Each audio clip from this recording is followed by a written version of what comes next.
మాట్లాడుతుంది.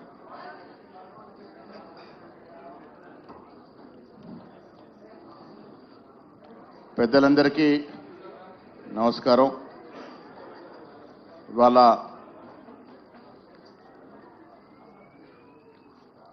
ఇండియా బ్లాక్తో పాటు ప్రతిపక్షాలందరూ కూడా బలపరిచినటువంటి ఉపరాష్ట్రపతి అభ్యర్థి జస్టిస్ సుదర్శన్ రెడ్డి గారిని వారిని గెలిపించాల్సిందిగా వారికి ఇండియా బ్లాక్లోని అన్ని పార్టీల యొక్క మద్దతు కూడటి కార్యక్రమంలో భాగంగా ఇవాళ హైదరాబాద్లో ఈ సమావేశాన్ని ఏర్పాటు చేయడం జరిగింది. మీకు తెలుసు, జస్టిస్ సుదర్శన్ రెడ్డి గారు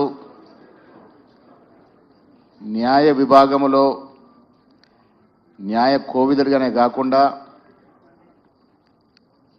నీతి, నిష్ఠ, నిబద్ధతకి మరో పేరు. వారి జీవితకాలం అంతా కూడా నిజాయితీతో కూడినటువంటి విలువలకి కట్టుబడి ఉండడమే కాకుండా వారు ఇచ్చిన తీర్పులన్నీ కూడా ఈ దేశంలో ఎన్నో మలుపులకి శ్రీకారం చుట్టినటువంటి సందర్భాలు. అందుకే వారిని పార్టీలకు అతీతంగా ఉపరాష్ట్రపతి అభ్యర్థిగా ఇండియా బ్లాక్ పార్టీలన్నీ కూడా ఏకగ్రీవంగా ఎన్నుకొని వారిని బరిలోకి దించడం జరిగింది. ఇవాళ రాష్ట్ర ముఖ్యమంత్రి వర్యులు రేవంత్ రెడ్డి గారు వారితో సహా సిపిఐ, సిపిఎం, టీజేఎస్ పార్టీలందరూ కూడా వారికి మద్దతు ఇవ్వడానికి ఇక్కడికి వచ్చినారు. సిపిఐ, సిపిఎం మాట్లాడే ముందు 2 నిమిషాలు I request Nasar Ahmed Saab to CPM రాష్ట్ర సెక్రటరీ జాన్ వెస్లీ గారిని వారి మద్దతు ప్రకటించాల్సిందిగా కోరుతా ఉన్నాను.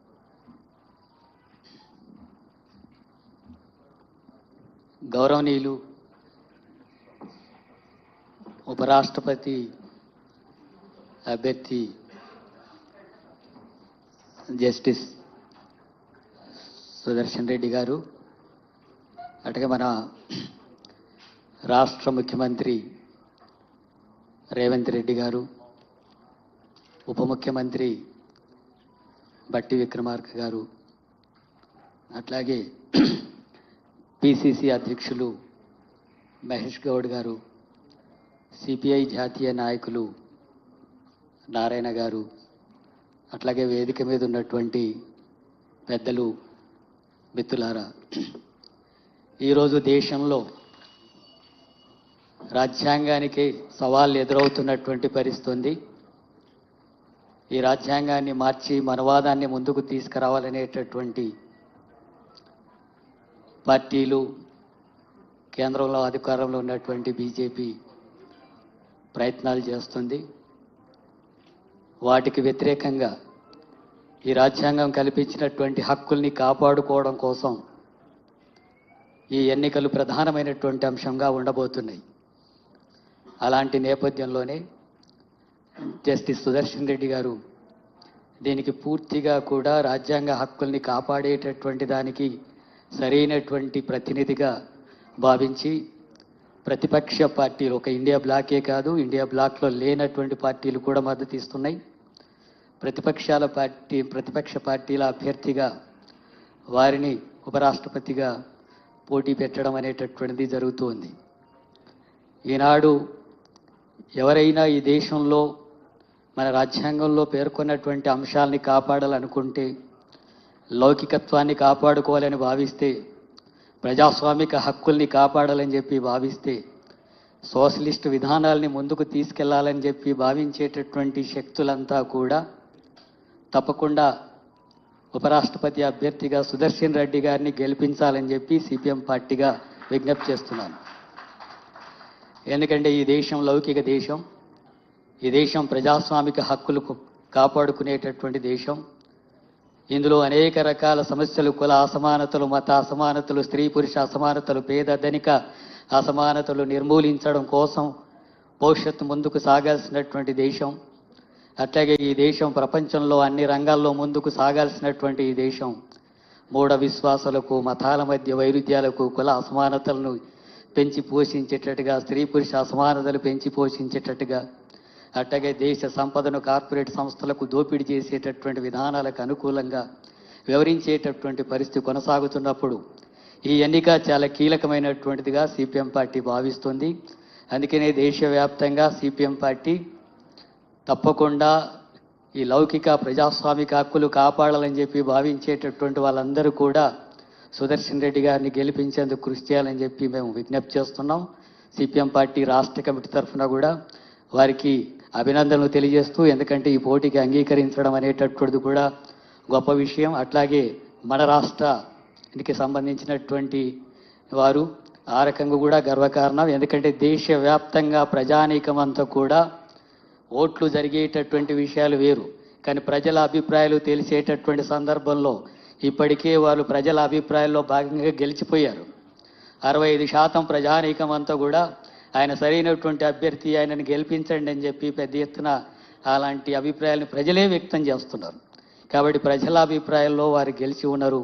ఆ తర్వాత జరగబోతున్నటువంటి ఎన్నికల్లో కూడా పార్టీలకు అతీతంగా రాజ్యాంగాన్ని కాపాడుకోవడం కోసం అనేటటువంటి దృక్పథంతో వారిని గెలిపించాలని చెప్పి అన్ని ప్రతిపక్ష పార్టీలందరికీ కూడా విజ్ఞప్తి చేస్తున్నాను. అట్లాగే తెలంగాణలో ఉండేటటువంటి అన్ని ప్రతిపక్ష పార్టీలు కూడా, అధికార పార్టీ ఎలాగో మద్దతు ఇస్తుంది, ప్రతిపక్ష పార్టీలు కూడా ఆ రకంగా మద్దతు ఇవ్వాలని చెప్పి విజ్ఞప్తి చేస్తూ ఈ అవకాశం ఇచ్చినందుకు ధన్యవాదాలు తెలియజేస్తూ ముగిస్తున్నాను. థ్యాంక్ యూ జాన్ వెస్లీ గారు. ఇప్పుడు పెద్దలు సిపిఐ సీనియర్ మోస్ట్ నాయకులు నారాయణ గారు మాట్లాడతారు. సార్, ఇక్కడ ఎంపీలే కాకుండా మంత్రులు వచ్చినారు మిమ్మల్ని అభినందించడానికి, శాసన మండలి సభ్యులు, శాసనసభ్యులు, వివిధ కార్పొరేషన్ చైర్మన్లు, ప్రభుత్వ సలహాదారులు అందరూ కూడా మిమ్మల్ని అభినందించడానికి ఇక్కడ వచ్చినారు. సార్, ఇప్పుడు పెద్దలు సిపిఐ జాతీయ నాయకులు నారాయణ గారు మాట్లాడతారు.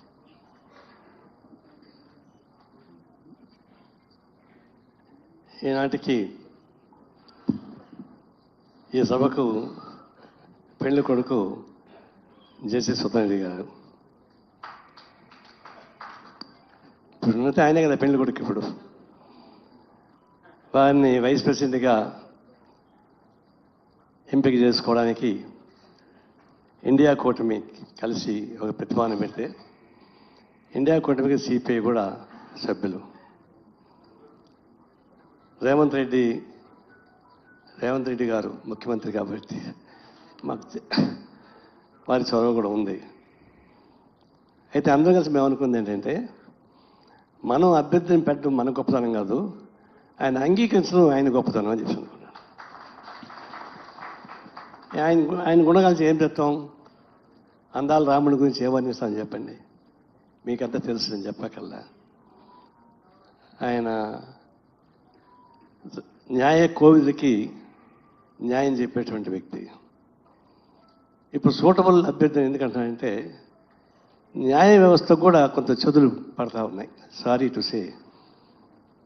ఈ తరుణంలో జస్టిస్ సుదర్శన్ రెడ్డి గారు లాంటి వాళ్ళు క్యాండిడేట్గా ఉంటే న్యాయ వ్యవస్థకు న్యాయం జరుగుతుంది, లౌకిక వ్యవస్థకి న్యాయం జరుగుతుంది, అసలు కాన్స్టిట్యూషన్కి న్యాయం జరుగుతుంది. అసలు ప్రమాదం ఎక్కడి నుంచి వచ్చింది? ఈ రాజ్యాంగానికి ప్రమాదం కమ్యూనిస్టుల నుంచి రాలే. రాజ్యాంగ ప్రమాదం ఈ గవర్నమెంట్ నుంచే వచ్చింది, ప్రధానమంత్రి నుంచే వచ్చింది, హోమ్ మినిస్టర్ నుంచి వచ్చింది. అందులో రాజ్యాంగాన్ని కాపాడడానికి ప్రతిపక్షాలు నిలబడాల్సిన పరిస్థితి ఏర్పడింది. ఈ సమయంలో వారు అభ్యర్థిగా ఉండడం అనేది ఆయన మనం గౌరవించడం కాదు, మనకు మనం గౌరవించుకోవడమే. ఈ పోటీ ఎవరి మధ్య జరుగుతూ ఉంది? విధానాల మధ్య జరుగుతూ ఉంది. ఈ రాజ్యాంగాన్ని కాపాడేవాళ్ళు ఎవరు? లౌకిక వ్యవస్థని కాపాడేవాళ్ళు ఎవరు? ప్రజాస్వామ్యాన్ని కాపాడేవాళ్ళు ఎవరు? ఈ ప్రజాస్వామ్యాన్ని కూని చేసేది ఎవరు? లౌకిక వ్యవస్థను కూని చేసేది ఎవరు?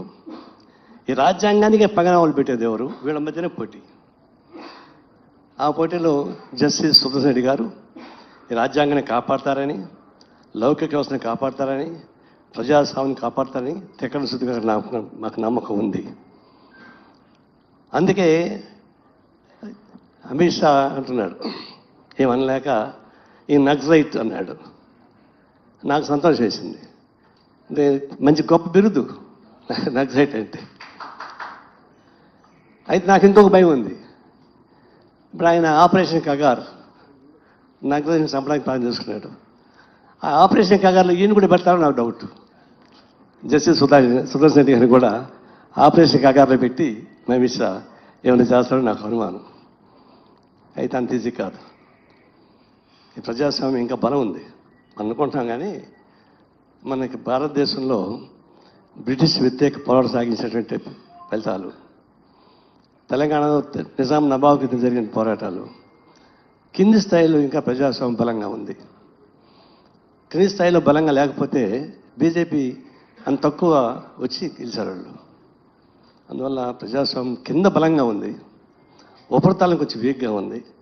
అది పుంజుకోవడానికి అవకాశం ఉంది. అది చేయగలం, చేసి తీరుతామని చెప్పేసి చెప్తూ ఈ దీనిలో ఆయన జాతీయ స్థాయిలో పేరున్నటువంటి న్యాయ కోవిదులు, తెలంగాణ బిడ్డ. ప్రత్యేక తెలంగాణ కోసం ఆయన కృషి ఎవరు మరలేవు. ఆయన మాలాగా బయటపడి హడావుడి చేయలేదు, కానీ కింద పునాదిని గట్టిపరచడంలో వారి కృషి నాకు బాగా తెలుసు. ఇప్పుడు నేను కూడా ఏంటంటే రాజకీయాలు పక్కన పెట్టండి, మరి తెలంగాణ సెంటిమెంట్తో వచ్చేది గవర్నమెంట్లో. మరి ఇక్కడ ఉన్నటువంటి వాళ్ళందరూ కూడా ఏ పార్టీని కానీ తెలంగాణ బిడ్డ కోసం ఓటే అనేటువంటి అభిప్రాయం మన ఎంపీలకి వాళ్ళకి రావాలని నేను కోరుతా ఉన్నా. అది ఏ పార్టీలో ఉన్నాయండి. ఆ పద్ధతి దేశం తీసుకోవాలి. వాళ్ళ పార్టీ ఏమని చెప్పని ఈ ప్రాంతంలో ఉన్నటువంటి ప్రతినిధులు వారికి ఓటేయడంతో పాటు జాతీయ స్థాయిలో అందరికీ ఒక మౌలికమైన అభిప్రాయం వచ్చింది. కాబట్టి వారి గెలుపు కోసం కృషి చేయడానికి మా వంతు కర్తవ్యం కృషి చేస్తున్నాం.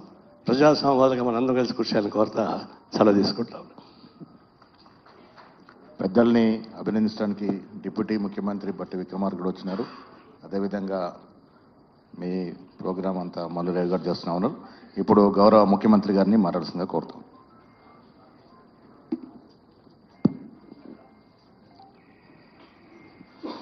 జస్టిస్ సుదర్శన్ రెడ్డి గారిని ఇండియా కూటమి ఉపరాష్ట్రపతి అభ్యర్థిగా ప్రకటించిన తర్వాత మనవాడు, మన తెలుగువాడు, మనందరం అభినందించాలి, వారిని అందరూ వ్యక్తిగతంగా కలిసి వారిని అభినందించాలని కార్యక్రమాన్ని ఏర్పాటు చేసి, ఈ కార్యక్రమానికి పిసిసి అధ్యక్షులు మహేష్ కుమార్ గౌడ్ గారు అధ్యక్షత వహించి, సిపిఐ నారాయణ గారు, సిపిఎం నుంచి జాన్ వెస్లీ గారు, సహచార మంత్రివర్గ సభ్యులు, పార్లమెంట్ సభ్యులు, శాసనమండలి సభ్యులు, శాసనసభ్యులు, జస్టిస్ సుదర్శన్ రెడ్డి గారిని అభిమానించే వాళ్ళు, గౌరవించే వాళ్ళందరూ ఈ కార్యక్రమంలో పాల్గొని అందరూ ఒకతాటి మీదకి వచ్చి తెలుగు వాళ్ళందరూ కూడా జస్టిస్ సుదర్శన్ రెడ్డి గారికి అండగా నిలబడాలి అని చెప్పి ఈ కార్యక్రమంలో మనం నిర్ణయం తీసుకోవడం జరుగుతుంది. ప్రధానంగా జాతీయ రాజకీయాలలో నీలం సంజీవరెడ్డి గారు, పివి నరసింహారావు గారు, ఎన్టీ రామారావు గారు, జైపాల్ రెడ్డి గారు, వెంకయ్య నాయుడు గారు వివిధ సందర్భాలలో వివిధ హోదాలలో జాతీయ రాజకీయాలలో క్రియాశీలక పాత్ర పోషించారు. ఈరోజు జాతీయ స్థాయిలో తెలుగు వాళ్ళ మనుగడ ఉనికి ప్రమాదకరంగా మారిన సందర్భంలో ఇండియా కూటమి రాజ్యాంగ నిపుణుడు, న్యాయ కోవిదుడు జస్టిస్ సుదర్శన్ రెడ్డి గారిని పార్టీలకు, రాజకీయాలకు అతీతంగా ఉపరాష్ట్రపతి అభ్యర్థిగా ప్రకటించడం జరిగింది. ఇండియా కూటమి యొక్క ఆలోచనను జస్టిస్ సుదర్శన్ రెడ్డి గారు గౌరవించి ఈరోజు ఎన్నికల బరిలో దిగడం జరిగింది. వారు ఎన్నికల బరిలో రావడంతో ఎన్డీఏ కూటమికి జాతీయ స్థాయిలో ఒక బలమైన ఛాలెంజ్ను విసరగలిగినాం. ఈరోజు ఎన్నికలు జరుగుతున్నది. రాజ్యాంగాన్ని మార్చాలని, రిజర్వేషన్లను రద్దు చేయాలని ఎన్డీఏ కూటమి ప్రయత్నం చేస్తుంటే, రాజ్యాంగాన్ని పరిరక్షించాలి, పేదలకు రిజర్వేషన్లను పెంచాలి, ప్రజాస్వామ్యాన్ని కాపాడాలి అనే కూటమి ఇంకొక వైపున ఈ ఎన్నికల బరిలో నిలబడ్డారు. మొన్న ఉపరాష్ట్రపతి గారి రాజీనామా అందరికీ ఆశ్చర్యకరం. వారి రాజీనామాకు గల ఒత్తిడి, కేంద్ర ప్రభుత్వం యొక్క వైఖరి దేశ ప్రజలందరూ గమనిస్తున్నారు. ఇలాంటి సందర్భంలో ఉపరాష్ట్రపతి ఎన్నికలకు అత్యంత ప్రాధాన్యత ఏర్పడ్డది. ఈరోజు జరుగుతున్న ఎన్నికల్లో ఒకే ఒక ఎజెండా, రాజ్యాంగాన్ని మార్చి రిజర్వేషన్లను రద్దు చేయాలనే ఎజెండాతో ఎన్డీఏ అభ్యర్థిని ముందులు పెడితే, రాజ్యాంగాన్ని పరిరక్షించడమే కాదు రిజర్వేషన్లను పెంచాలి, ప్రజాస్వామ్యాన్ని కాపాడాలి అని చెప్పి ఇండియా కూటమి ఈరోజు జస్టిస్ సుదర్శన్ రెడ్డి గారిని ఈ ఎన్నికల బరిలో దించిండ్రు. కొంతమంది మిత్రులు కొన్ని అంశాలు ప్రస్తావిస్తున్నారు. జస్టిస్ సుదర్శన్ రెడ్డి గారు నక్సలైట్లను జాతీయ స్థాయి నాయకత్వం మాట్లాడుతుంది, ఇక్కడ ఉన్న వాళ్ళు చిన్న చిన్న కారణాలు ఎత్తుకుతున్నారు. నేను ఒకే సూచన చేస్తున్నా, ఎన్నికలు, రాజకీయాలు, వివాదాలు మనం ఎప్పుడైనా మాట్లాడుకోవచ్చు. మన తెలుగువాడు, మనవాడు, రాజ్యాంగ నిపుణుడికి ఒక అవకాశం వచ్చింది. జాతీయ స్థాయిలో మనం ప్రతిష్ట కోల్పోతున్న సందర్భంగా తెలుగు వాళ్ళ యొక్క గౌరవాన్ని, ప్రతిష్టను పెంచే సందర్భంలో జస్టిస్ సుదర్శన్ రెడ్డి గారు అభ్యర్థిగా రావడము, మనందరం ఏకతాటి మీదకి వచ్చి రాజకీయాలను, మన మధ్యలో ఉన్న భిన్న అభిప్రాయాలను పక్కన పెట్టి జస్టిస్ సుదర్శన్ రెడ్డి గారికి అండగా నిలబడాలి అని చెప్పి నేను ఈ వేదిక మీద నుంచి విజ్ఞప్తి చేస్తున్నాను. ప్రధానంగా చంద్రబాబు నాయుడు గారు, పవన్ కళ్యాణ్ గారు, వైఎస్ జగన్మోహన్ రెడ్డి గారు, చంద్రశేఖరరావు గారు, అసదుద్దీన్ ఓవైసీ గారు, వీళ్ళందరికీ పార్టీ నాయకులకు విజ్ఞప్తి చేయడమే కాకుండా 42 మంది లోక్సభ సభ్యులు, 18 మంది రాజ్యసభ సభ్యులకు కూడా వ్యక్తిగతంగా నేను విజ్ఞప్తి చేస్తున్నా, మీరందరూ ఆత్మ ప్రబోధానుసారము ఓటేయండి. ఈ దేశంలో హిందీ భాషను అత్యధిక జనాభా మాట్లాడితే ద్వితీయ స్థానంలో తెలుగు భాష ఉన్నది. జాతీయ స్థాయిలో తెలుగు భాష 2వ స్థానంలో ఉన్నప్పుడు జాతీయ రాజకీయాలలో తెలుగు వాళ్ళ యొక్క ప్రాధాన్యత కూడా పెరగాలి. దానికి జస్టిస్ సుదర్శన్ రెడ్డి గారు ఉపరాష్ట్రపతిగా ఎన్నికైతే మన ప్రతిష్ట, మన గౌరవము ఢిల్లీ స్థాయిలో పెరుగుతుంది. కాబట్టి రాజకీయాలకు అతీతంగా ఇప్పుడు దేశంలో జరుగుతున్న పరిణామాలు, ఒకవైపు 18 సంవత్సరాల యువకులకే ఓటు హక్కు ఇచ్చిన రాజీవ్ గాంధీ ఆలోచన విధానం ఒకవైపు ఉంటే, అసలు మాకు వ్యతిరేకంగా ఓట్లు వేస్తారంటే ఆ ఓట్ల చోరీకి పాల్పడతామని ఓట్ చోరీ కార్యక్రమంతో ఎన్నికల్లో నెగ్గాలని ఇంకొక వైపు నుంచి ప్రయత్నం చేస్తున్నారు. ఇట్లాంటి కీలకమైన సందర్భంలో ఉపరాష్ట్రపతిగా పెద్దల సభను నడిపించే బాధ్యత అక్కడ కుర్చీలో కూర్చున్న వాళ్ళ మీద ఉంటుంది. ఈరోజు ఓటును కాపాడాలన్నా, ప్రజాస్వామ్యం పరిరక్షించబడాలి అని అంటే ఆ కుర్చీలో గౌరవప్రదమైన వ్యక్తులు డాక్టర్ బాబాసాహెబ్ అంబేద్కర్ గారి పట్ల సంపూర్ణమైన విశ్వాసం ఉన్న వాళ్ళు ఆ కుర్చీలో ఉంటే ఈరోజు పేద ప్రజలకి దేశంలో న్యాయం జరుగుతుంది. అందుకు 100% జస్టిస్ సుదర్శన్ రెడ్డి గారు సరైన వ్యక్తి. వారికి ఉన్న విశేషమైన అనుభవం, సుదీర్ఘంగా నాకు తెలిసి 53 సంవత్సరాలు వారు ఈ రాజ్యాంగం పట్ల, న్యాయం పట్ల న్యాయవాదిగా, జస్టిస్గా, లోకాయుక్త చైర్మన్గా, వివిధ హోదాలలో వారు ఎక్కడున్నా కూడా రాజ్యాంగం యొక్క స్ఫూర్తిని తప్పకుండా వారు పనిచేసిండ్రు. ఈరోజు వారిని గెలిపించాల్సిందిగా మీ అందరికీ వేదిక మీద నుంచి, ముఖ్యంగా తెలుగు రాష్ట్రాలలో ఉన్న రాజకీయ పార్టీల అధ్యక్షులకు, పార్టీలకు, పార్లమెంట్ సభ్యులకు నేను ప్రత్యేకంగా విజ్ఞప్తి చేస్తున్నా. आज पत्रकार मित्रों, तेलंगाना हैदराबाद शहर में जस्टिस सुदर्शन रेड्डी को बधाई देने के लिए बहुत सारे लोग यहां पर हाजिर हुए. सीपीआई, सीपीएम, मेरे साथी मंत्री लोग, एमपी, एमएलसी, एमएलए और तेलुगु परिवार सब इधर हाजिर हुए. जस्टिस सुदर्शन रेड्डी उपराष्ट्रपति चुनाव में जो लड़ रहा है, हम सब लोग उनके मदद देने के लिए इधर हाजिर हुए. आज देश में बार बार आए थे राष्ट्रपति उपराष्ट्रपति चुनाव, मगर इस मौके पे ये एक अलग समय है, क्योंकि जो प्रधानमंत्री के होदा, गृह मंत्री के होदा पे संविधान को बदलने के लिए, आरक्षण हटाने के लिए जो कोशिश चल रहा है, वो रोकने के लिए, संविधान को बचाने के लिए, आरक्षण बढ़ाने के लिए आज देश में NDA alliance versus India alliance. Justice Sudarshan Reddy is not a member of any political party. He has not taken any membership in any political party. मगर संविधान बचाने के लिए वो पहला मेंबरशिप लिए. इस देश में डॉक्टर बाबा साहेब अम्बेडकर जी ने जो संविधान दिए, वो संविधान बचाने के लिए पहला मेंबरशिप जस्टिस सुदर्शन रेड्डी जी ने लिए. आज इसीलिए हम सब लोग मिलकर जस्टिस सुदर्शन रेड्डी जीत में शामिल होना है. जस्टिस सुदर्शन रेड्डी जी का भी इस चुनाव जीत में इस देश का जो राजनीति का नक्शा बदलने वाले हैं. इस देश में वोट चोरी से चुनाव जीतने वाले कुछ लोग हैं, तो 18 साल को वोट देकर नौजवान इस देश का एमएलए एमपी को इस देश प्रधानमंत्री मुख्यमंत्री को चुनाव करने के लिए मौका दिया हुआ है राजीव गांधी जी ने. इसीलिए आज India alliance across the political parties, कोई एजेंडा कुछ नहीं है. जस्टिस सुदर्शन रेड्डी जी के लिए कोई पार्टी नहीं है. उनका पार्टी है संविधान बचाने का पार्टी.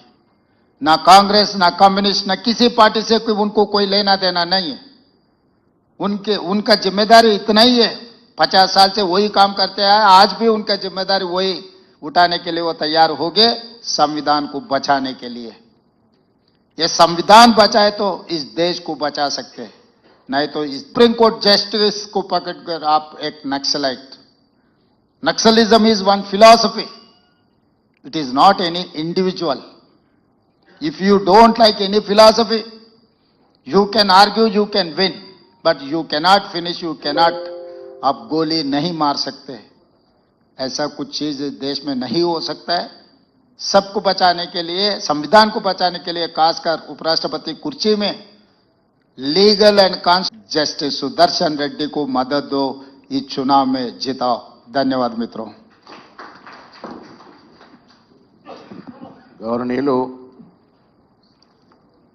ఉపరాష్ట్రపతి ఇండియా బ్లాక్ అభ్యర్థి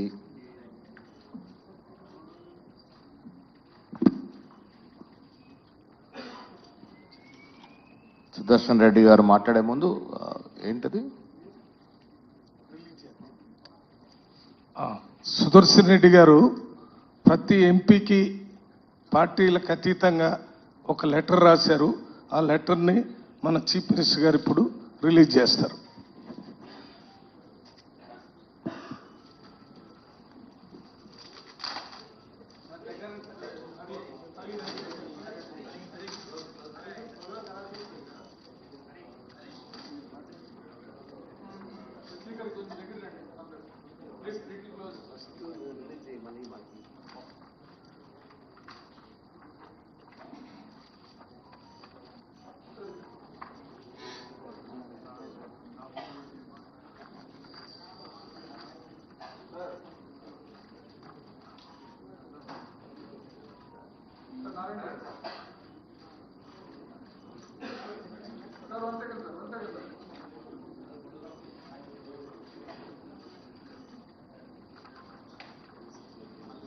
ఇప్పుడు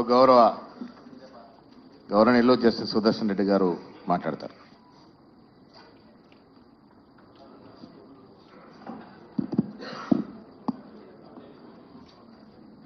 సభాధ్యక్షులు, చిరకాల మిత్రులు, తెలంగాణ ప్రదేశ్ కాంగ్రెస్ కమిటీ అధ్యక్షులు మహేష్ కుమార్ గౌడ్ గారు, వినబడుతుందా? అదేదో మీరు చూడండి సార్. అది తెలంగాణ రాష్ట్ర గౌరవ ముఖ్యమంత్రి వర్యులు శ్రీ యనమల రేవంత్ రెడ్డి గారు, తెలంగాణ రాష్ట్ర ఉప ముఖ్యమంత్రి, చిరకాల మిత్రులు శ్రీ మల్లు భట్టి విక్రమార్క గారు, వేదిక మీద ఉన్నటువంటి సిపిఐ సిపిఎం నాయకద్వయం నారాయణ గారు, జాన్ వెస్లీ గారు, AICC general secretary doctor Nasir Hussain, who is my friend, philosopher and guide for the present in this present election. He is carrying the burden on his shoulders, and I must confess, I am unable to match my strides with him.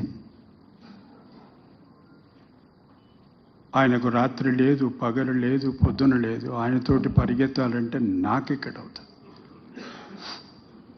Suddenly he will come in the evening and tell me, sir పొద్దున్నే లక్నోకి పోతున్నాం sir.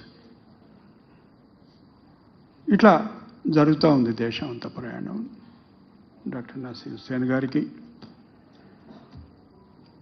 గౌరవ మంత్రివర్యులు, మిత్రులు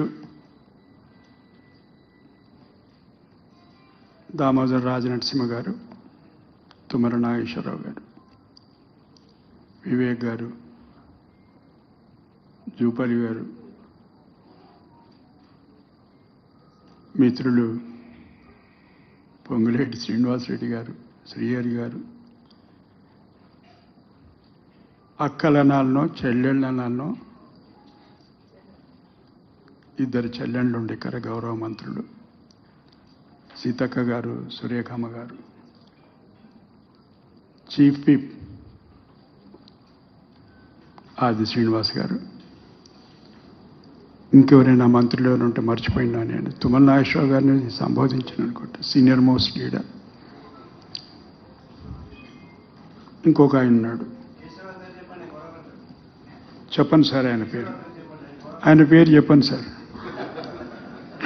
అక్కడికే వస్తున్న మీరు నాకు చెప్తున్నారు. 50 సంవత్సరాలు అంటే అర్ధ శతాబ్దంతో పెనవేసుకున్నటువంటి బంధం కేశవరావు గారితో. సీనియర్ విద్యార్థి నాయకులుగా ఉన్నప్పుడు మేము విద్యార్థులం. ఆ విధంగా ఆయన కీర్తిశేషులు జైపాల్ రెడ్డి గారి కంటే కూడా విద్యార్థి రాజకీయాల్లో సీనియర్. వారికి గౌరవనీయులైన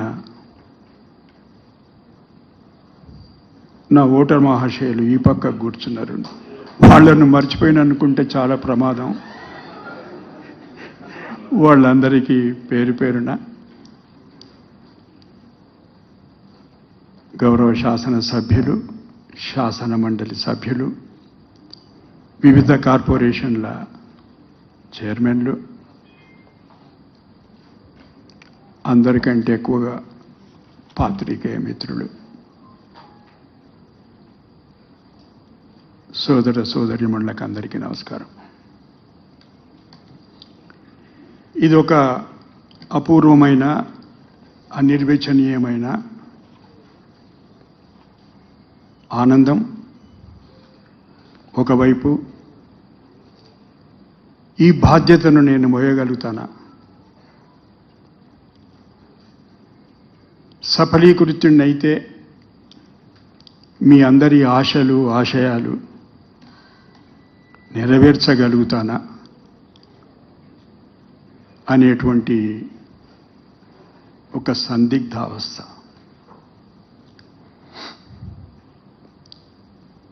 నన్ను ఢిల్లీలో పాత్రికేయ మిత్రులు ప్రతిరోజు ఏదో సందర్భంగా మాట్లాడుతూనే ఉంటాను వాళ్ళతోటి. కానీ నాకు ఒక చిక్కు వచ్చింది. అది ఏమిటంటే, నా ప్రత్యర్థి వారు కనబడరు, మాట్లాడరు, తెలియదు, ఎక్కడున్నారో ఏం చేస్తున్నారో తెలియదు. అంటే అభ్యర్థులు ఇద్దరు మాట్లాడుతుంటే ఒక సంవాదం, ఒక సంభాషణ ఓటర్ మహాశయులకే కాకుండా ప్రజలకు కూడా పరిచయం చేసుకునేటువంటి అవకాశం ఉంటుంది. కానీ నాకెందుకో అవకాశం దక్కలేదు.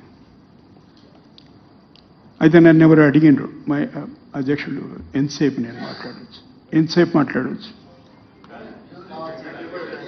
అట్లా చెప్పకండి సార్, అట్లా చెప్పితే ఒకవేళ రేపు నేను అక్కడ కూర్చుంటే మీరు ఎంతసేపు అయినా మాకు సమయం ఏంటంటే కుదరదు అది. మరి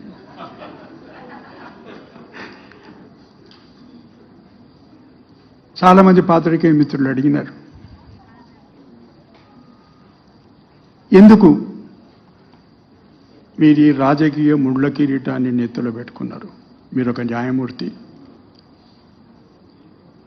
53 సంవత్సరాల నుంచి న్యాయశాస్త్రంతో పెనవేసుకున్నటువంటి పేగుబంధం ఎందుకు అంటే నేను ఒకటే మాట చెప్పిన,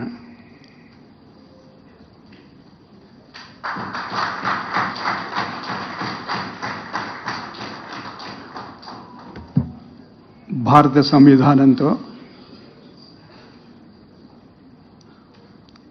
53 ఏళ్లుగా నా ప్రయాణం కొనసాగుతుంది. ఇది అదే ప్రయాణంలో ఒక అంతర్భాగం మాత్రమే. ఎందుకంటే ఉపరాష్ట్రపతి పదవి రాజకీయపరమైనటువంటి పదవి కాదు.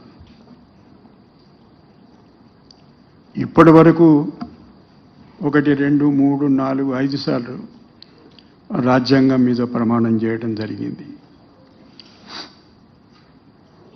రాజ్యాంగానికి నిబద్ధుడినై ఉంటాను, విధేయుడై ఉంటాను.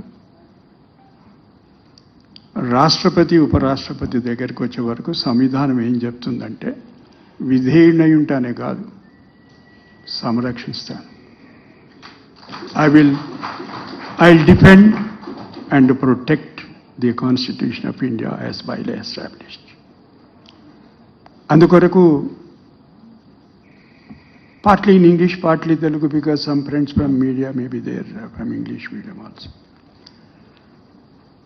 ఇది నా ప్రయాణంలో ఎటువంటి బ్రేక్ కాదు, ఇది ప్రయాణం కొనసాగింపే. అందుకొరకు నేను రాజకీయాల్లో ప్రవేశించలేదు. ముఖ్యమంత్రి రేవంత్ రెడ్డి గారు ఒక మాట అన్నారు, ఆయన ఏ పార్టీకి చెందనివాడు. నేను ఏ పార్టీలో నాకు సభ్యత్వం లేదు, ఇదివరకు లేదు, ఇప్పుడు లేదు, ఇక ముందు ఏ పార్టీ సభ్యత్వం స్వీకరించు. కానీ నాన్ పొలిటికల్ పర్సనాలిటీ అనో వ్యక్తి అనో సబబు కాదు. ఎందుకనకంటే రాజ్యాంగం పట్ల విధేయత ఉన్న ప్రతివాడు, ఓటు వేసే ప్రతి పౌరుడు ప్రత్యక్షంగానో పరోక్షంగానో రాజకీయపరమైనటువంటి అభిప్రాయం కలిగి ఉంటాడు. నేను కూడా ఈ దేశ పౌరునిగా ప్రతి ఎన్నికల్లో క్రమం తప్పకుండా ఎన్నికల్లో పాల్గొంటాను. పౌర సమాజం ప్రతినిధిగా వివిధ సమస్యల పట్ల, సమాజం ఎదుర్కొంటున్నటువంటి సమస్యల పట్ల మాట్లాడుతుంటాను. మీకు అందరికీ పరిచయమే. పౌర హక్కుల గురించి మాట్లాడుతుంటాను, సామాజిక న్యాయం గురించి మాట్లాడుతుంటాను, రాజ్యాంగంలో పొందుపరిచినటువంటి ఆదేశిక సూత్రాల గురించి మాట్లాడతాను. నన్ను మొన్న ఎవరు అడిగారు ఢిల్లీలో, ఏమండి ఫలానా ఆయన మిమ్మల్ని ఫలానా అంటున్నాడు కదా. ఆదేశిక సూత్రాలు చదవండి ఒకసారి. ఆదేశిక సూత్రాలు అమలు చేసే ప్రభుత్వాలు, వాళ్ళు తెచ్చేటువంటి విధి విధానాలు,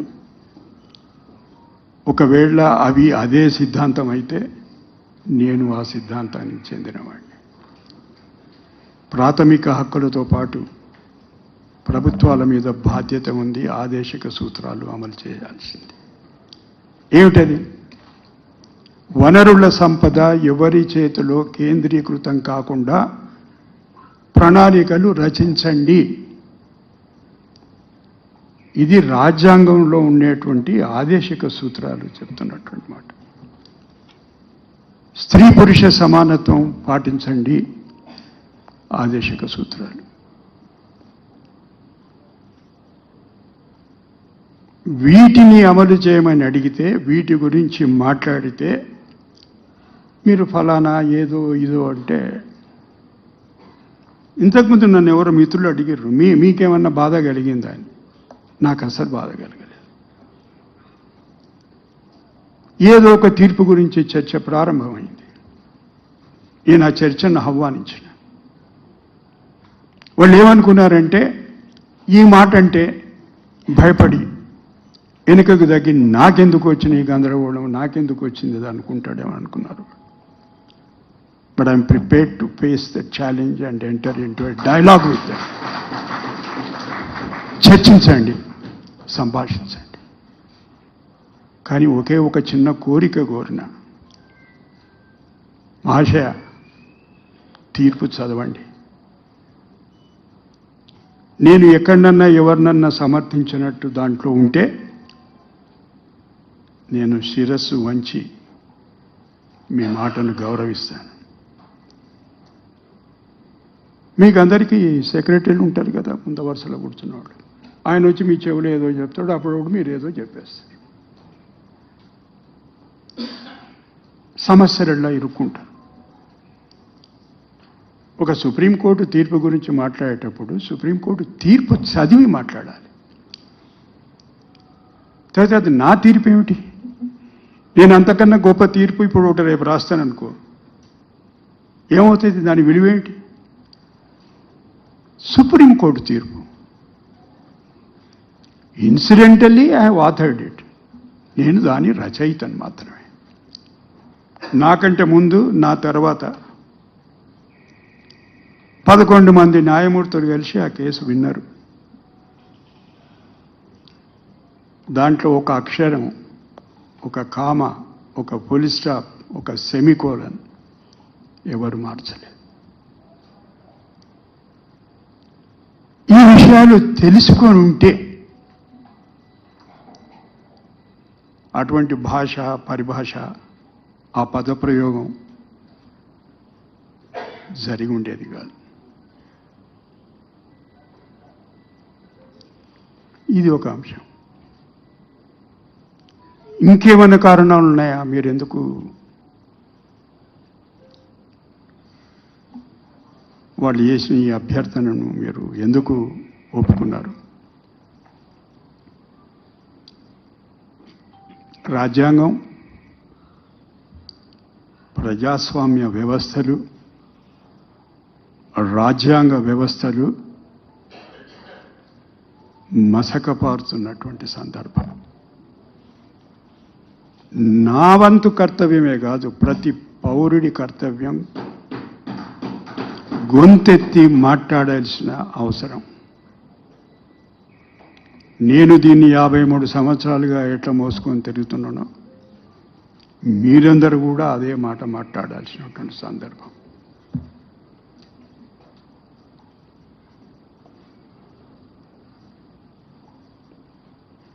ముఖ్యమంత్రి గారు ఇంతకుముందు మాట్లాడుతూ ఇండియా కూటమి అభ్యర్థి అన్నారు. సార్, ఒక చిన్న సవరణ. ఇప్పుడు నేను ప్రతిపక్ష పార్టీల అభ్యర్థిని.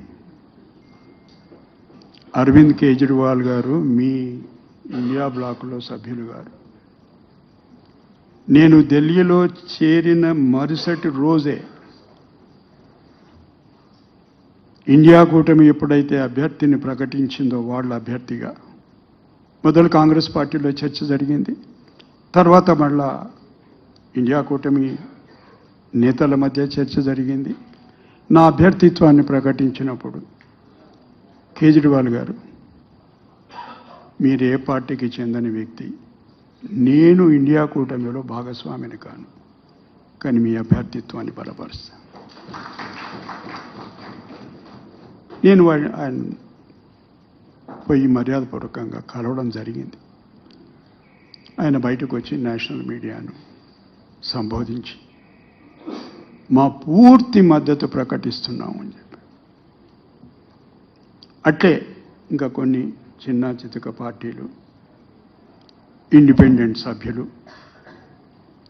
వాళ్ళ మద్దతు ప్రకటించినటువంటి సందర్భం.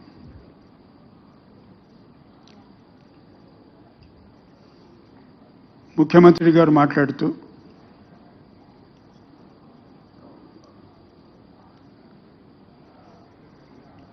ఎన్నికల గురించి ఏదో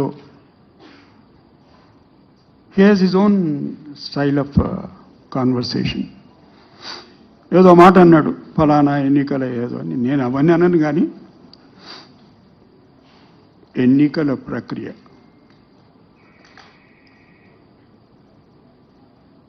ఈ దేశంలో ప్రమాదంలో పడబోతుంది అనేటువంటి సంకేతాలు కనబడుతున్నాయి.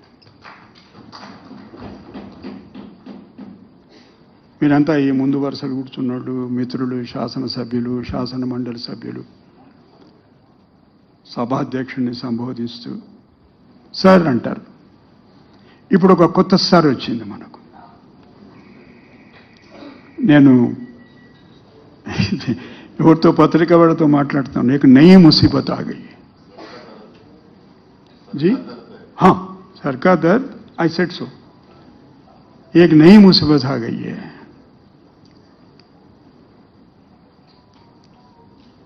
ఎన్నికల సంఘం అత్యున్నతమైనటువంటి రాజ్యాంగ వ్యవస్థ.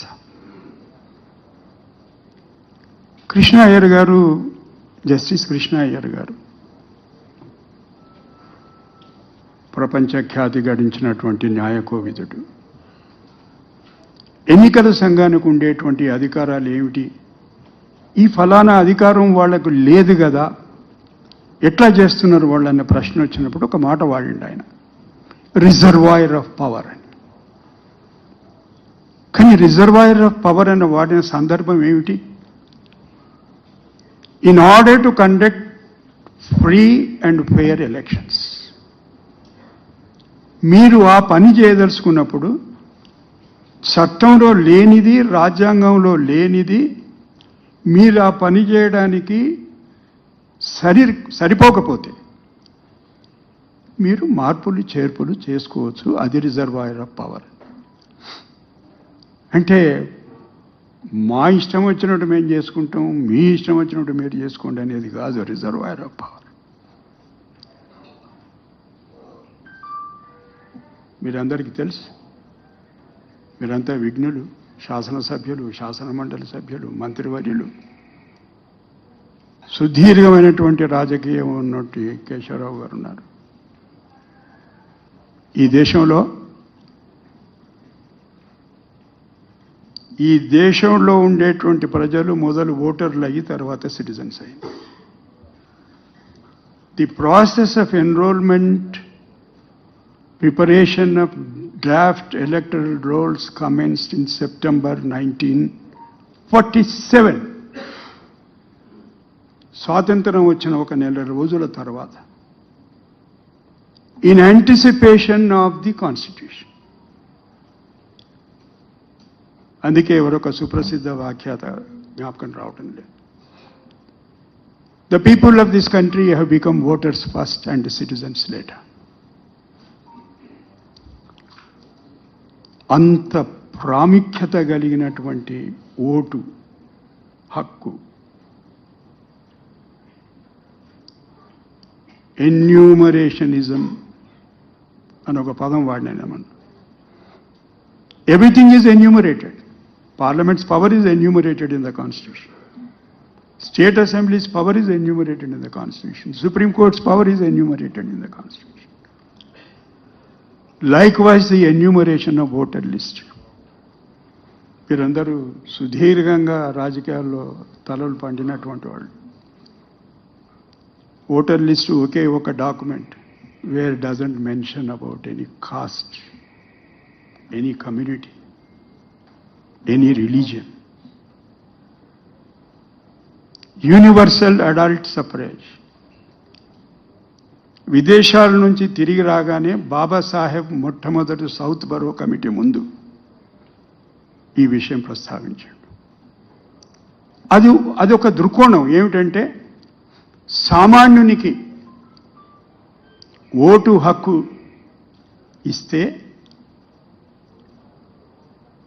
అత్యంత దరిద్రమైనటువంటి పరిస్థితుల్లో ఉన్న తన వాళ్లకు ఒక ఆయుధం, it would be an instrument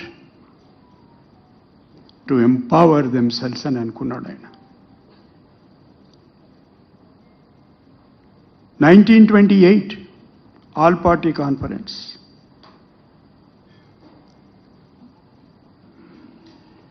Motilal Nehru గారిని అడిగినటువంటి సందర్భం, యూనివర్సల్ అడల్ట్ సఫరేజ్ ఉండాలన్నా లిమిటెడ్ సఫరేజ్ ఉండాలి. సుదీర్ఘంగా చర్చించి ఒకే ఒక మాట అన్నారు, ఈ దేశంలో ఉండే ప్రతి పౌరునికి ఓటు హక్కు ఉండాల్సిందే. ఇంత చరిత్ర ఉన్నటువంటి ఈ ఓటర్ లిస్టును ఆషామాషిగా ఏదో చిత్తుకారమైనట్టు మా ఇష్టం ఉన్నోని పేరు రాస్తాము, మా ఇష్టం ఉన్నోని పేరు తీసేస్తాం.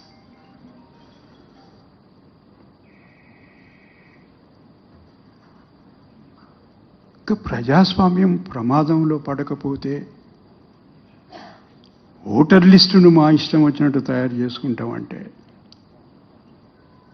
ఎట్లా కుదురుతుంది? ఎట్లా సాధ్యమవుతుంది? ప్రజాస్వామ్యం ఎట్లా బతుకుతుంది? ఇదొక అంశం నేను మీ ముందు వచ్చి నిలబడడానికి. ఇది చాలా తీవ్రమైనటువంటి విషయం. బీహార్లో జరుగుతున్న పోరాటం ఏదో ప్రతిపక్షాల మధ్యన వాళ్ళ మధ్యన జరుగుతున్నట్టు పోరాటం కాదది. బాబాసాహెబ్ అండ్ మహాత్మా మొట్టమొదటిసారి agreement was on universal adult suffrage in the third round table conference. మొదటి రెండింటికి మీకు తెలుసు పోలేదు మహాత్మా, మూడో దానికి పోయినప్పుడు దీని మీద ఏకాభిప్రాయం.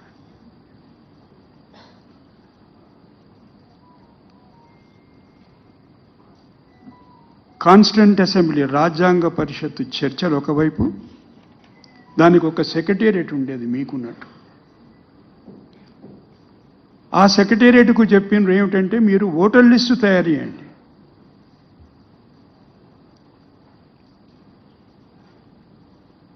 $48 million of people's voter list, the first election. అంతకుముందు దాంట్లో 84% ఎప్పుడు ఓటు వేయలేదు. ఎందుకంటే వాడికి ప్రాపర్టీ లేదు, ఎడ్యుకేషన్ క్వాలిఫికేషన్ లేదు. మొట్టమొదటిసారి ప్రతి పౌరుడు అనేవాడు ఓటేసింది ఫస్ట్ ఎలక్షన్స్లో because of the universal adult suffrage.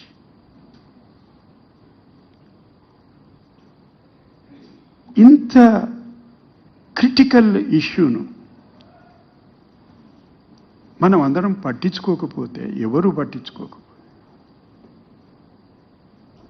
అదొక కారణం నన్ను ప్రేరేపించింది మీతో పాటు ముందుకొచ్చి ఒక అడుగు వేతాం, ఏమైతో చూద్దాం అనిపించింది.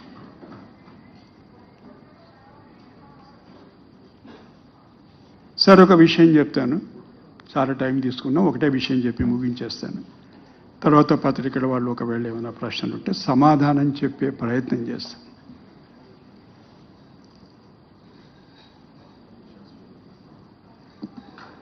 ఇంటి నంబరు లేవు, ఎట్లా మరి? ఎట్లా ఎన్యూమరేట్ చేయడం? ఎట్లా? ఓటర్ లిస్టు తయారు చేసే వాళ్లకు సూచన చేసింది సెక్రటేరియట్. గౌరవప్రదమైనటువంటి వ్యక్తులు, ఆఫీసర్లు, అందరినీ కాదు, ఎవరిని పడితే వాడిని పెట్టి ఎలక్షన్ ఫండ్లు పెట్టకండి. ఆ లొకాలిటీలో, ఆ బస్తీలో, ఆ కాన్స్టిట్యున్సీలో ఒక పేరు ప్రఖ్యాతులు ఉన్నటువంటి ఒక ఆఫీసర్ను నియమించి ఇండ్లకు నంబర్ వేయండి. నార్త్ ఈస్ట్ నుంచి మొదలుపెట్టి సౌత్ వెస్ట్లో వేయండి. స్త్రీమూర్తులు 2 రకాలప్పుడు. ఒకటి, వాళ్ళు వాళ్ళ పేరు చెప్పారు. అతి కష్టం మీద వాళ్ళ పేరు చెప్పిన వాళ్ళ భర్తల పేరు చెప్పారు. ఎట్లా ఎలక్ట్రల్ రోల్ తయారు చేసేది ఎట్లా? డ్రాఫ్ట్ ఎలక్ట్రల్ రోల్స్లో ఏం చేసిందంటే ఏబిసిడి వైఫ్ ఆఫ్ XYZ ఆయన పేరు రాశాడు. అతి కష్టం మీద పక్కన తెరుచుకున్నట్లు. అంటే ఎంత కఠోరమైనటువంటి పరిశ్రమ. రవాణా సౌకర్యం లేదు, కాగితాలు లేవు రాయడానికి, ఇంక్ లేదు, ప్రింటింగ్ ప్రెస్సులు లేవు. ఒక్క మనిషి, Sukumar Sen, the first election commissioner, did this wonder. ఒక్కరు మాట్లాడారే? ఇది కూడా మీరు ఇచ్చిన హక్కేనా? This is part of the narrative of national struggle. కలోనియలిజం నుంచి, బానిసత్వం నుంచి బయటపడ్డామని చెప్పుకోవడానికి గుర్తు అది.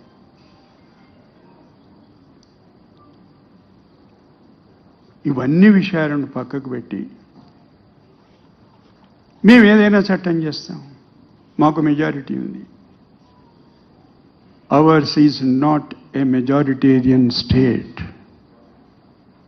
Ours is a multilingual, multicultural, multi-religious society. Constitution doesn't give power to anyone. Constitution's job is to limit your power. Revanth Reddy గారి ప్రభుత్వం ఉంది, ఇక్కడ మెజారిటీ ఉంది, చట్టాలు చేస్తున్నారు, సవాళ్లను ఎదుర్కొంటున్నారు. అది వేరే సంగతి, దాంట్లోకి నేను పోదలుచుకోను. ఒక చట్టం చేయొచ్చునా? రేపటి నుంచి ప్రతిపక్ష సభ్యులందరూ తల కిందికి కాళ్ళు మీదికి చేసి నడవండి. ఆయన ఒకవేళ అటువంటి చట్టం తేదలుచుకుంటే ఆయనకు మెజారిటీ ఉంది కనుక పాస్ అవుతుంది. Would it be constitutionally a valid legislation? ఇంత చిన్న సత్యాన్ని గ్రహించలేకపోతున్నారు అని నేను అనను. ప్రతి విషయం తెలుసు. దట్స్ వై సెడ్, ఎవరు అంటారు నాతోటి మాట్లాడుతూ, లేదు సార్ వీళ్ళు కాన్స్టిట్యూషన్ లాక్ స్టాక్ బ్యారెల్ మార్చేస్తారని. మార్చేసాల్సిన పని లేదు. మార్చకుండానే విధ్వంస రచన కొనసాగించవచ్చు. నేనంటున్న మాట కాదు ఇది. బాబాసాహెబ్ నీది November 48 లెక్చర్ సమాధానం ఇస్తూ, నాగేశ్వరరావు గారు లేచేమో, ఏమండి ఇంత పెద్ద చాటభారతం రాసే మీరు ఎట్లా దీన్ని, దామోదర్ గారు లేచేమో, ఏమండి మరీ ఇంత చిన్న రాసిండ్రు, ఏమర్థమై చావటం లేదు. ఒక ఆయన్నేమో సీతాక లేచేమో చాలా రిజిడ్గా ఉందండి, సురేఖమ్మ లేచేమో చాలా ఫ్లెక్సిబుల్ చేశాడండి, ఎవడంటే వాడు ఎప్పుడంటే అప్పుడు అమెండ్ చేశాడు. ఆయన ఒక మాట చెప్పాడు, ఇంతకంటే 10 రెట్లు 1000 రెట్లు 1,00,000 రెట్లు మంచి రాజ్యాంగం రచించుకోండి. మీరు మంచి వాళ్ళ చేతిలో ఉన్నంత వరకే దానికి రక్షణ. అది ఎవరి చేతిలో పడకూడదో వాళ్ళ చేతిలో పడితే ఏమన్నా రాసుకో, విధ్వంసం జరుగుతుంది. ఎట్లా దాన్ని అరికట్టేదంటే, ప్రజలు properly constitutionally legally prepared electoral roll, రాజ్యాంగానికి ఎలక్టరల్ రోలుకు ఉన్నటువంటి అవినాభావ సంబంధం.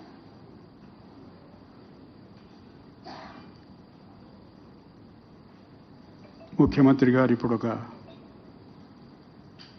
పత్రం ఆవిష్కరణ చేశారు. అది మీ ముందుంచి ఇంకా నేను, ఎందుకంటే ఈ మధ్యన ఏం పనిలేదు కనుక మేము కూడా బాగా ఉపన్యాసాలు ఇంకా మొదలుపెట్టాం.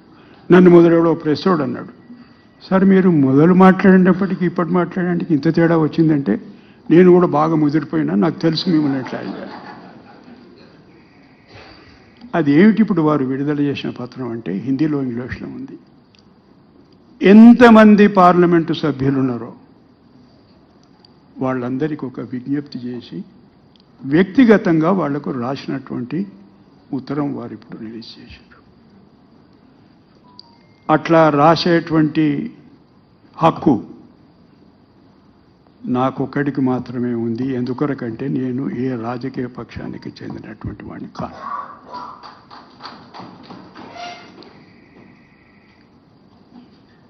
మీకందరికీ మీ సహనాన్ని పరీక్షించినందుకు మన్నించమని అడుగుతూ నమస్కరిస్తూ సెలవు.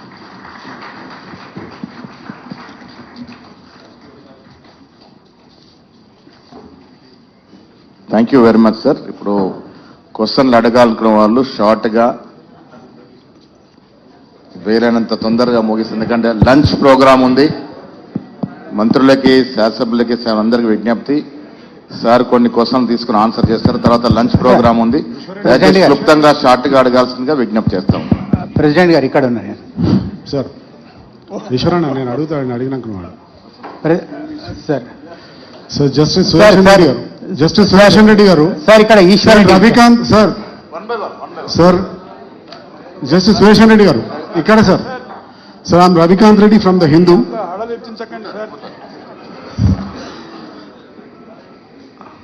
Sir I'm Ravikanth Reddy from the Hindu sir. Sir ఇక్కడ నుంచి చెప్పొచ్చునా అక్కడి నుంచే చెప్పండి sir please. Sir can I ask my question? Sir please by all means. Thank you sir. If Hindu doesn't ask, who will ask? Sir, you have, in fact, let me congratulate you first, sir. It was a brilliant speech, and it's always a pleasure to listen to you. It's been my privilege listening to you earlier also. Now, you are talking about, you quoted Dr. Ambedkar several times, and you're talking about Constitution being in danger at any way if it falls into, in the hands of the wrong person. So, in the present circumstances, what is the most pressing constitutional challenge that India faces? The most critical challenge the Constitution of India that's now facing is the issue which I have already touched upon it. The functioning,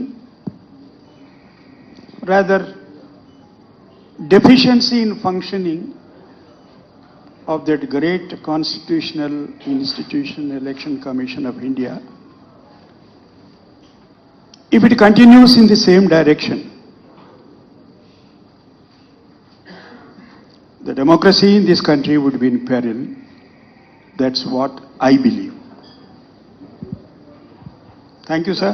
Sir, one question. Sir Eshwar Reddy sir Eshwar Reddy sir, ఇరుపక్షాల వాదనలు విన్న తర్వాతనే మీరు పేరు చెప్పేటప్పుడు Eshwar Reddy sir. Eshwar Reddy